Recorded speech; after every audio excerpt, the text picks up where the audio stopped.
Continuum of strategies to acknowledge appropriate behavior. So we've got specific or contingent praise, token economies, and group contingencies. So I'm going to go through these last three items pretty quickly. So for specific contingent praise, this is just a reminder that you've probably heard in the past. When you're praising a student, you want to be contingent on the desired behavior, right? We don't say, oh, good job, or good boy. What does that actually mean? You have to identify what we're targeting, right? So nice job coming to the carpet, right? As the students come over quickly, it's not just, good job, everybody. Good job for what? I came here not picking my nose. Is that what the good job was? Or good job, boys and girls, you came here so fast, right? Now they know what they're being praised for. Good job quickly starting your math. Well done, you handed the cashier, you looked at the cashier when you handed your money if you're teaching shopping skills, right? Incorrect is good job, these generic good boy, atta girl. So that's just a reminder, when you're gonna praise, use specific praise. Moving on to token economies. We've got about 15 minutes left. So token economies, I think most of you are familiar with these, use these in some sense. Really, a token economy means you earn points that you can cash in for a level of backup reinforcers. There's an actual economy involved, where I can cash in a little or I can cash in a lot to buy things of greater value. We often call something a token economy, even though there isn't an economy attached to it. It's you earn your tokens and then you get the break or you get the iPad. That's more of a token system than a token economy. But if it works, we're not knocking it. So establish target behaviors. Make sure that you have tokens that are secure so that they can't be counterfeited, or using stickers or gold stars or to the teacher's initials. Have a list of backup items that they're going to earn, establish what the economy is, and decide whether or not to include a response cost. So if the student breaks the rule, if they can earn, they can also lose, right? Kind of like your license. If you drive safely, you earn 5% off your ICBC. If you don't, you pay a fine. And then teach them how to do it. And eventually, if you have a token system, don't leave it there forever. At some point, it should be withdrawn so that we move to more naturally, less contrived systems of reinforcement. Here's a resource that you should write down, abaresources.com. It's an old website that has a lot of free downloadable images, including icons and tokens for all the popular Canadian fast food restaurants if you need those. I go here for token boards. So they've got this fabulous I am working for token board. This is my go-to token board when I'm teaching a student how this thing works. So I'm working for, picture, or you put the item on there, and they earn one token, and then they get it. They figure, oh, this is how it works. It's a give and take. And now you got to get 2 before you can take the reinforcer. And then you got to get 3, and then 4, and then 5. And we graduate to this, and then we tend to stick with this one. And then we increase the schedule of reinforcement. So it's not like one behavior gets 1 token. You might have to do 3 or 4 or 5 correct responses before you get 1 token, right? And now in multiplying, you might actually be doing 25 or 30 demands to fill your 5 tokens before you can cash them in and get what you're working for.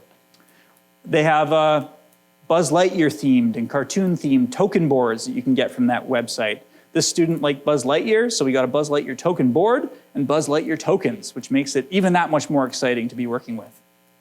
This student likes Barbie, so we made her a Barbie token board, and she gets stars. And one of the things we wanted to teach this student is after you fill up these 6, you get a break at the table, but you don't get to leave the learning environment. You get a 5-minute break, and then we're going to do another row of instructions, and then another break. And then as you fill up the 3rd row, that means table time is finished. Right? So this had a dual purpose for her. This was designed by a mom that I worked with for her boy who was gifted, and she needed him to help out around the home because he was just a nightmare to get ready for school, and he didn't help out after school. And so what you'll see here, this is the big picture. I'll break it down in a second. These are the stickers he's earning. This is the token economy.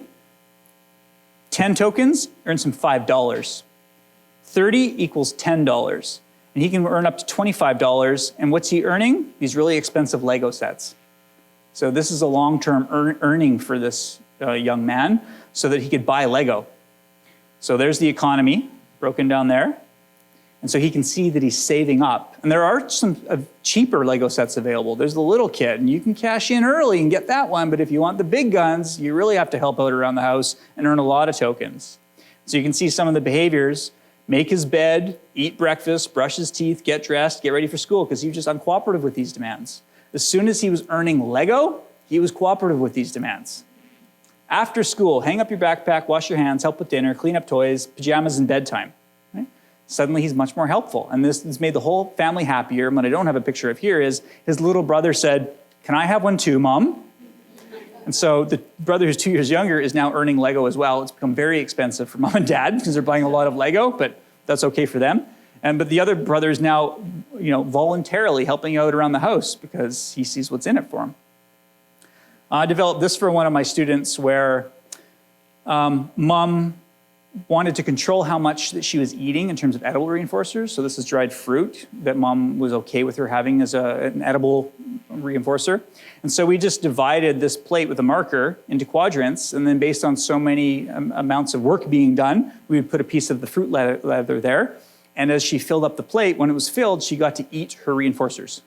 Empty the plate, and then we started over again. And it also made Mom feel better because she knew how much food was being consumed and that she wasn't overeating on the reinforcers, which was important to Mom. This was for one of my students in grades 5, 6, and 7. One of the things we wanted him to learn as he was moving towards high school was you have to be cool. This was a boy who was also the youngest of multiple siblings, and a lot of his problem behaviors really reflected the fact that he was the youngest kid in his family. He was the baby, and he kind of acted immature a lot because he was the baby of his family. He would use a whiny voice and cry, and we didn't want him doing this when he went to high school. So we really taught him and his social skills about being cool. And so we called his tokens cool points. So if he earned up to 150 cool points, he could go to Dairy Queen and buy a small Blizzard, and he took a friend with him. So there's a social component of this as well. Right? With 5 cool points, he could buy a sticker, but that wasn't really that cool. Right? 25 cool points, a sticker sheet. And you can see, McDonald's is on here, but Dairy Queen's so much better than McDonald's for him anyway. These were the cool points. The SEA walked around with a pocket full, and when contingent on desirable behavior, she'd slip him a cool point, he'd put it in his pocket, smile. At the end of the day, he'd dump them out, he'd count them, and then he would check out his bank balance here and cool points. Today, I received 35 cool points. In total, I have 89 cool points. I need 150. All right, be cool tomorrow. We also came up with a cool themed contingency map for him. So we left this open so that we could use it for multiple different scenarios.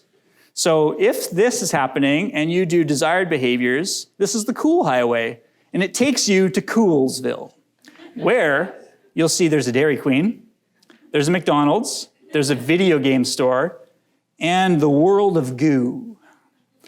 If you do the wrong thing, you take the not cool highway, it's the world of snot, it's not Coolsville, and you'll see that all the restaurants are closed. Right? And he helped create this, and it was very motivating to him. And by the time he went to high school, luckily, all those kind of immature and whiny behaviors were no longer an issue, and he was pretty cool, right? And it wasn't an issue for us. This is for another student that I know in a local high school, and as appropriate for a teenage girl, she really likes shoes. She likes to go shoe shopping and talk about shoes. She also likes to talk about celebrities in a way that's kind of stalkerish and scary to people. And so she earns tokens for periods of time through the day where she doesn't talk about celebrities. And contingent on periods of time passing without violating that rule, she earns a point, and then she can track her points. And over time, she can fill up her shoe token board. And when it's filled, no matter what day of the week it is, after school, Mom's made the agreement that she'll take her shoe shopping. Right? I think there's a budget, but she will take her shoe shopping. Okay. This was for another one of my kiddos. This was a kid who engaged in a lot of very serious problem behaviors. This is a separate room that the school insisted that he be in for a period of time. So you can see school safety rules: no climbing, no throwing, no running, keep hands to yourself. Kind of the opposite of what we were saying earlier about positive wording. It was like, don't do these things. And for periods of time where he didn't do them, he earned tokens. And so this was the first token sheet, and we build it cumulatively. And then he wanted to keep it going. So he tacked up the next sheet, and it keeps going. And then it went down here, and it continues to go up, and the numbers just keep escalating. And here's him filling it in, because he's getting, and part of this is just the reactivity to the data. At some point, it became cool to see the graph grow. Even though he's actually cashing it in at certain points for trips to Tim Hortons during the school day. That's the backup reinforcer. But it's also, the bonus reinforcer is, it's just cool to see the pages growing.